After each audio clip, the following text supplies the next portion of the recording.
আমার নাম মোহাম্মদ মোতালেব হোসেন, বাড়ি উত্তরগ্রাম, থানা মহাদেবপুর।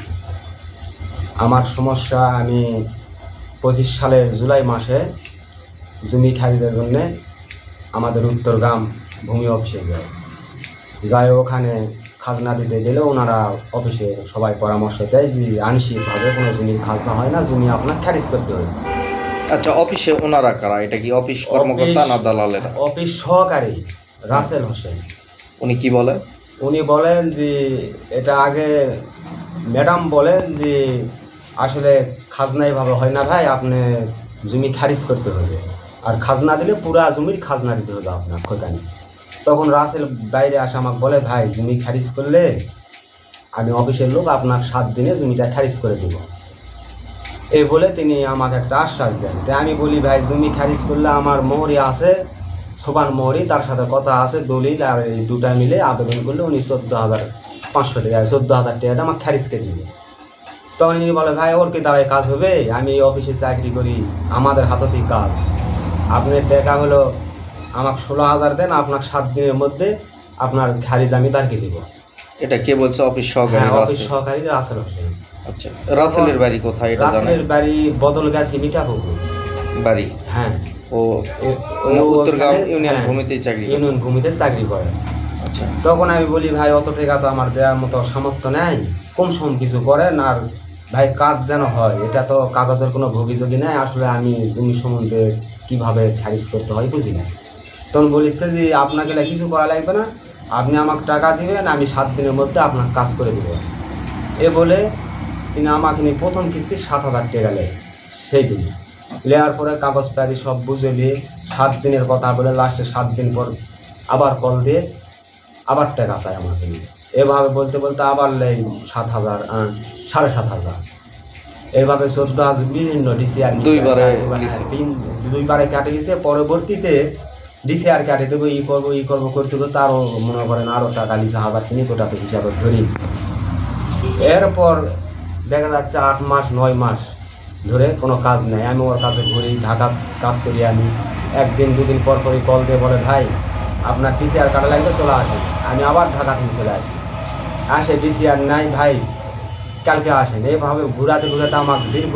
আপনি ঢাকাতে কি করেন? আমি রাজমিস্ত্রি কাজ করি। ও, মানে আপনি ঢাকাতে রাজমিস্ত্রির কাজ করেন, ওখান থেকে যাওয়া আসা করছেন? হ্যাঁ, ওখান থেকে যাওয়া আসা করছি, অনেক খরচা পাতি আমার। এবং 8 মাস 9 মাস হচ্ছে, এর মধ্যে আমার 4 মাস পর কাজ করতে দেয়নি, শুধু জমি খারিজকে। একদিন দুদিন পর পর দেয়। ওইভাবে তো ঢাকার দৌড়া সম্ভব না। রাস্তার বাড়িতে আমার মাস বসে থাকা লাগছে। থাকার পরও এক পর্যায়ে এক্সিলেন্ট অফিস, মহাদেবপুর ভূমি অফিস যাই এটা খুঁজলে দেখতে পারি যে আমার জমির কোনো আবেদনই করা হয়নি। খারিজ তো দূরের টাকা, আবেদনই করেনি। উনি ঘুষ খায়, কাজ করেনি, আরও টাকা আমাকে নিয়ে দাবি করেনি। যারও 5,00,000 টাকা দেন, আপনার কাজ করে দিচ্ছি। কত? 5 লাখ? আরও 5,000 করেন যে ডিসিআর ফিলাক কত আবেদনই করেন, আরও 5,000 টাকা। 14,500 নিচে, তারপর আরো 5,000 দাবি, আরও 3,000 লিছিল, ওটা তো হিসাবই করিনি। পরে আবার 5,000 দাবি করেন, 14 পর 3,000 লিছে আবার। হ্যাঁ, তারপরে আবার 5,000 লিতে চাই। কিন্তু আমি ওটা দিতে অস্বীকার করি। তারপর বলে, ঠিক আছে, আমি টাকা পয়সা ম্যানেজ করে আপনাকে ডিসিআর কাটে দেবো, আমার কাছে আমি টাকা নেই। আমি বলি যে আমার হাতে কোন টাকা আসছেন, টাকা নাই বললে হবে, বা আমি ম্যানেজ করি।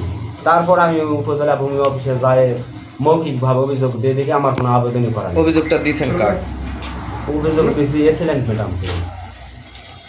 অভিযোগ করছেন? হ্যাঁ, মৌখিক, লিখিত দেন নাই? না, লিখিত না, মৌখিকভাবে দেওয়ার পর যখন এটা হয়নি, সেখানে আরও সংবাদকর্মীরা ছিল আমার সাথে। তারপর অভিযোগ দেওয়ার পর যখন হয়নি, তখন ওনারা অফিস সহকারী তিনি ধরে সবাই মিলে তখন আমার ঘুষের টাকা যেটা লিছে রাসেলকে 2 কিস্তি দিয়ে ফেরত দিতে বলে। এটা ঘুষের টাকাটা ফেরত দিতে বলে কে? এটা অফিসের স্টাফ সবাই। আপনি তো অভিযোগ দিয়েছিলেন এসিলেন্টকে। এসিলেন্ট কি পদক্ষেপ? এসিলেন্ট ম্যাডাম মৌখিকভাবে অভিযোগ দেওয়ার পর দায়িত্ব ওই যে আরও 3-4 জন স্টাফ ছিল, আসলে ওদের সঠিক নামটা জানি না, তার মধ্যে একজন মিনারুল ছিল। হ্যাঁ, ইনারা যায়, তখন আমার মানে এই 14,500 টাকা 2 কিস্তিতে দেওয়ার ওনাকে মানে অনুমতি দেয় যে দিতে হবে, এটা না দিলে সমস্যা আছে, আর ভাই আপনি নতুনকে আবেদন করে খারিজ করেন। আমি এই 9 মাস হয়রানি হওয়ার পর নতুনকে আবেদন করে আমি আবার নতুনকে খারিজ করেছি। কিন্তু আমার কথা সাধারণ জনগণ যেন এভাবে হয়রানি না হয়, এই সরকারি যে কোনো কর্মকর্তার কাছে ভূমি অফিসে যায় অনেক লোক হয়রানি হয়। তারপরে আপনাকে টাকা কি ফেরত দিছে? টাকা 10,000 টাকা, তারপর 10,000 টাকা ফেরত দিছে, সেটার প্রমাণ আমার কাছে আছে। এবং সংবাদকর্মী সহকারে ওই মিনারুল সহকারে আরও 3 জন অফিস স্টাফ ছিল, ঘুষের টাকা 10,000 ফেরত দিছে। আর বাদ বাকি 4,500 টাকা ওরা ফেরত পায়নি।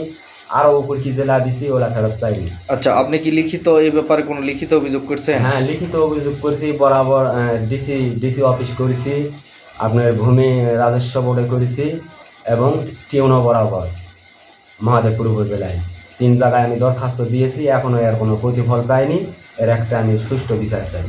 আমার হয়রানি করা এবং আরও যে সাধারণ লোকজন হয়রানি করে তার জন্য এর পদক্ষেপ নেওয়ার জন্য আমি অনুরোধ জানাচ্ছি।